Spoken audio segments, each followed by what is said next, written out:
بسم اللہ الرحمن الرحیم۔ السلام علیکم ورحمۃ اللہ وبرکاتہ۔ عزیز طلباء طالبات، بسم اللہ الرحمن الرحیم۔ تقابل ادیان و مذاہب کا سبق نمبر 73 آج ہم پڑھ رہے ہیں۔ اس سبق کا عنوان ہے کتب یہود کی تدوین و تاریخ اور تحریفات۔ آج کے اس سبق میں ہم یہ پڑھیں گے کہ یہودی مذہب کی جو کتابیں ہیں اس کی تدوین کب ہوئی، اس کی تاریخی حیثیت کیا ہے، اور ان میں تحریفات جو ہوئی وہ کس حد تک تحریفات ہوئی یا نہیں ہوئی تحریفات، خود انہیں کی زبانی سمجھیں۔ سب سے پہلے پڑھتے ہیں تاریخی حیثیت۔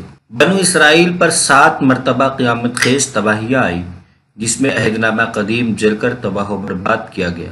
600 قبل مسیح میں بخت نصر نے یروشلم پر حملہ کر کے بیت المقدس میں محفوظ تبرکات اور عہد نامہ قدیم کی اس وقت تک کی موجود کتابوں کو جلا کر راکھ کر ڈالا۔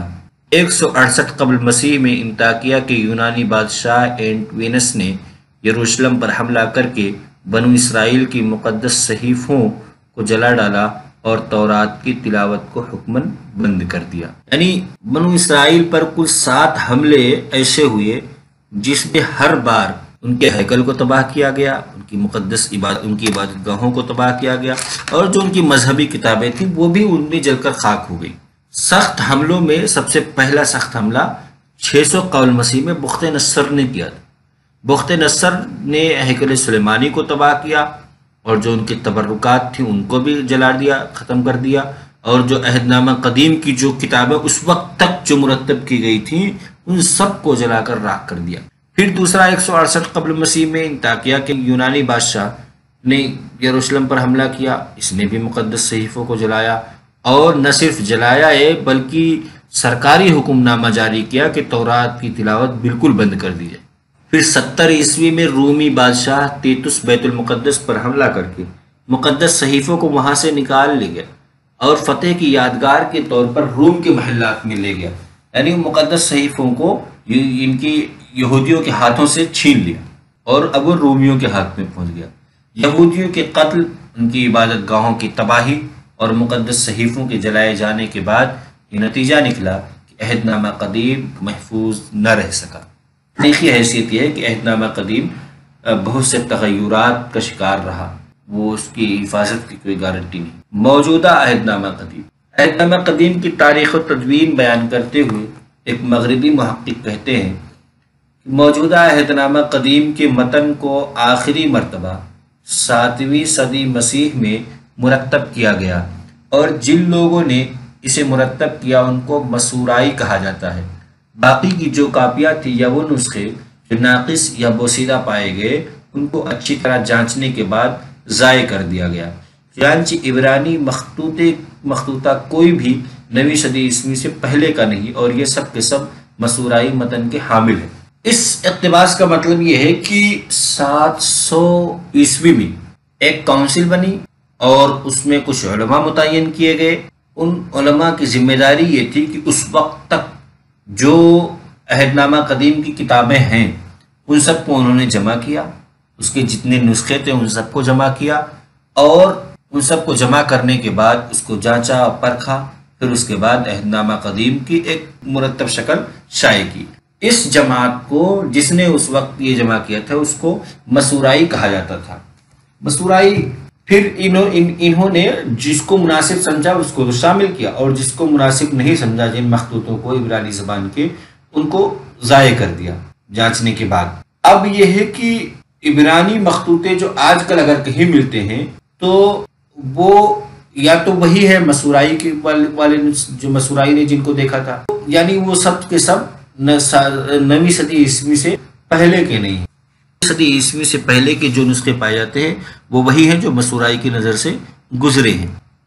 احمد دید عہد نامہ قدیم کی تدوین کی بابت لکھتے ہیں کہ عہد نامہ قدیم کی آخری شامل شدہ کتاب دانیال سے لے کر مسورائی متن کے اولین مخطوطے تک ہزاروں برس کا وقفہ ہے۔ اس کی تائید اس امر سے ہوتی ہے کہ فلسطین کے نزدیک بحر مردار کے قریب ایک غار سے یسعیا اور دوسری کتابوں کے اجزاء برآمد ہوئے۔ ان کے متعلق محققین کی رائے یہ ہے کہ یہ 2 صدی قبل مسیح میں لکھے گئے۔ اس سے قبل کے زمانے میں صرف عہد نامہ قدیم تورات والے حصے پر مشتمل ہے اور مسورائی متن سے ملتا ہے۔ ایک نئی بات انہوں نے بیان کی احمد دیدات میں کہ فلسطین کے نزدیک بحر مردار کے پاس یسعیہ نامی کتاب کے کچھ اجزاء پائے گئے۔ اس اجزاء سے متعلق محققین کا یہ کہنا تھا کہ یہ 2 صدی قبل مسیح میں اس کو لکھا گیا، لیکن اس کے جو حصے تھے اور یہ وہی مسورائی کی جو تدوین تھی اسی سے ملتے جلتے تھے۔ تحریفات، عہد نامہ قدیم میں تحریفات ہوئی ہیں، اس کے 5 دلائل ہیں۔ نمبر 1، عہد نامہ قدیم کا اختلافات اور تضادات سے پر ہونا، جیسے کتاب خروج میں ہے، اور یہ بھی کہا کہ تو میرا چہرہ نہیں دیکھ سکتا کیونکہ انسان مجھے نہیں دیکھ سکتا۔ اس کے برعکس کتاب پیدائش میں ہے، میں نے خدا کو روبرو دیکھا تو بھی میری جان بچی رہی۔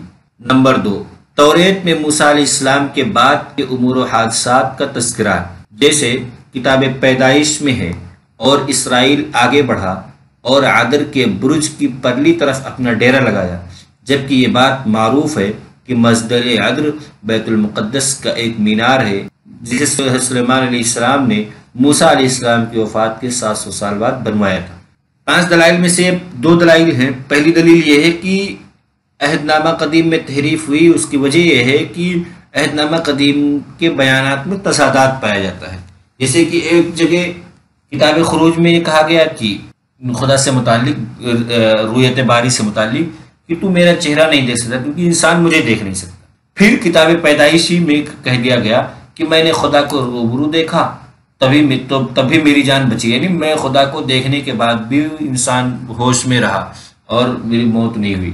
جبکہ قرآنی بیان ہے کہ اللہ موسیٰ علیہ السلام نے خواہش کی دیکھنے کی، تو اللہ تبارک و تعالیٰ نے کہا کہ تم مجھے نہیں دیکھ سکتے، اور پھر وہ ایک پہاڑ کی طرف اشارہ کیا کہ اگر اس کی طرف دیکھو، وہاں جلال ظاہر کیا کہ وہ ریزہ ریزہ ہو گیا۔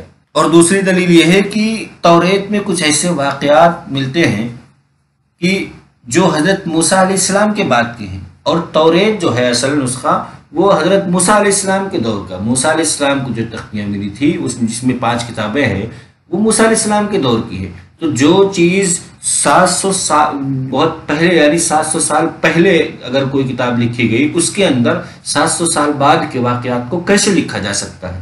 اور جیسے کہ یہ واقعہ توریت میں ہے کہ کتاب پیدائش میں کہ اسرائیل آگے بڑھا اور عدر کے برج کی طرف پرلی طرف اپنا ڈیرا لگایا، اور عدر کا یہ جو برج ہے یہ بیت المقدس کا، اور بیت المقدس کو تعمیر کیا حضرت سلیمان علیہ السلام نے، اور حضرت سلیمان علیہ السلام حضرت موسیٰ علیہ السلام کی وفات کے 100 سال بعد ہوئے۔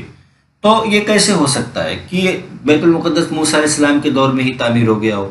تیسری دلیل یہ کہ عہد نامہ قدیم کے تینوں نسخوں عبرانی، یونانی اور سامری میں اختلافات کا پایا جانا، یعنی تینوں نسخوں میں الگ الگ باتیں ہوتی ہیں۔ جیسے عبرانی نسخے میں ہے موسیٰ علیہ السلام کی والدہ نے ہارون اور موسیٰ علیہ السلام کو جنا، جبکہ سامری اور یونانی نسخے میں ہے یہی عبارت اس طرح سے ہے کہ پھر موسیٰ علیہ السلام کی والدہ نے ہارون اور موسیٰ اور ان دونوں کی بہن مریم کو جنا، یعنی ایک ہی واقعے کو، ایک ہی بات کو ایک نسخے میں کچھ، دوسرے نسخے میں کچھ۔ جیسے کہ مثال سے پتہ چلتا ہے کہ حضرت موسیٰ علیہ السلام کی ماں سے متعلق کہ ان کی والدہ نے حضرت ہارون اور ان کی والدہ حضرت ہارون اور حضرت موسیٰ علیہ السلام کی والدہ ایک ہی تھی۔ پھر اسی سے متعلق ایک دوسری عبارت یہ کہ موسیٰ علیہ السلام، ہارون علیہ السلام اور ان کی بہن تینوں کی والدہ ایک تھی۔ چوتھی دلیل یہ کہ توریت کا مشرق وسطیٰ خصوصاً فلسطین میں آباد قوموں کا قتل کرنے کا حکم دینا، جیسے کتاب استثنا میں ہے، اور جب خداوند تیرا خدا ان کو تیرے آگے شکست دلائے اور تو ان کو مار لے تو تو ان کو بالکل نابود کر ڈالا، یعنی قتل عام کا حکم دینا۔ توریت میں اس طرح کی عبارتیں ہیں کہ خدا کی طرف سے قتل عام کا حکم دیا گیا، جس کو جینوسائیڈ کہتے ہیں۔ یہ بھی اس بات کی دلیل ہے، یہ درایتی انداز کی دلیل ہے، جو اس بات تسلیم نہیں کیا جا سکتا کہ اس طرح سے قتل عام کا حکم دیں، یعنی جو لوگ جنگ میں شریک ہوں، وہ بھی جو جنگ میں نہ شریک ہو، خاص طور سے قبضہ ہونے کے بعد کسی کا قتل عام کرنا، یہ بالکل غیر اخلاقی بات ہے۔ اس کا شریعت میں کسی قسم کی کوئی گنجائش نہیں ہو سکتی اس طرح۔ چوتھی دلیل یہ ہے کہ کتاب مقدس میں بعض مقامات پر فحش آمیز کلام کا پایا جانا، جیسے کتاب ارسیہ میں ہے، میں بہت مدت سے چپ رہا، میں خاموش رہا اور ضد کرتا رہا، پر اب میں درد ذہ والی کی طرح چلاؤں گا، میں ہاپوں گا اور زور زور سے سانس لوں گا۔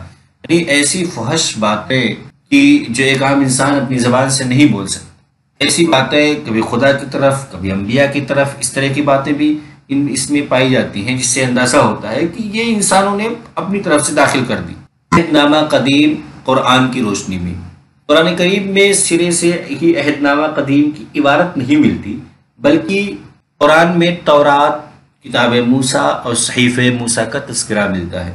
سورہ آل عمران کی آیت نمبر 3 میں تورات کے نام سے ذکر کیا گیا، اور سورہ احقاف کی آیت نمبر 12 میں کتاب موسیٰ کے نام پہ، اور سورہ اعلیٰ میں فی صحف ابراہیم و موسیٰ کے نام پہ اس صحیفہ موسیٰ کا تذکرہ۔ عہد نامہ قدیم کے نام سے کوئی کسی قسم کے مضمون کا کوئی تذکرہ نہیں۔ قرآن کریم میں ہے کہ یہود نے اپنی کتاب میں تحریف کی، یہ قرآن خود بتاتا ہے۔ سورہ مائدہ میں ہے یحرفون الکلم عن مواضعہ ونسوا حظا مما ذکروا به ولا تزال تطلع على خائنۃ منهم الا قلیلا منهم۔ قرآن اس بات کی بھی گواہی دیتا ہے کہ یہودی اصل تورات پر عمل نہیں کر سکے اور نہ ہی اس کا پورا حق ادا کر سکے۔ سورہ جمعہ میں ہے مثل الذین حملوا التوراۃ ثم لم يحملوها كمثل الحمار يحمل اسفارا، جیسے گدھے پر کوئی چیز لدی ہوتی ہے اور وہ نہیں سمجھتا، کوئی کتابی لدی ہو تو اس کی اہمیت وہ نہیں سمجھتا، ایسے ان کے لیے بھی تھا کہ انہوں نے اس کی اہمیت کو نہیں سمجھا، اس پر عمل نہیں کیا۔ سبق کا خلاصہ ہے کہ اس سبق میں ہم نے سب سے پہلے عہد نامہ قدیم کی تاریخی حیثیت کو پڑھا، پھر اس کے بعد موجودہ عہد نامہ قدیم جو ہے اس کی تدوین کیسے ہوئی، پھر اس کے بعد اس میں تحریفات ہوئیں کیسے ہوئیں، اس کے دلائل پڑھے، 5 دلائل ہم نے پڑھے۔ عہد نامہ قدیم کو قرآن کی روشنی، قرآن میں عہد نامہ قدیم کا کیا تذکرہ آیا ہے۔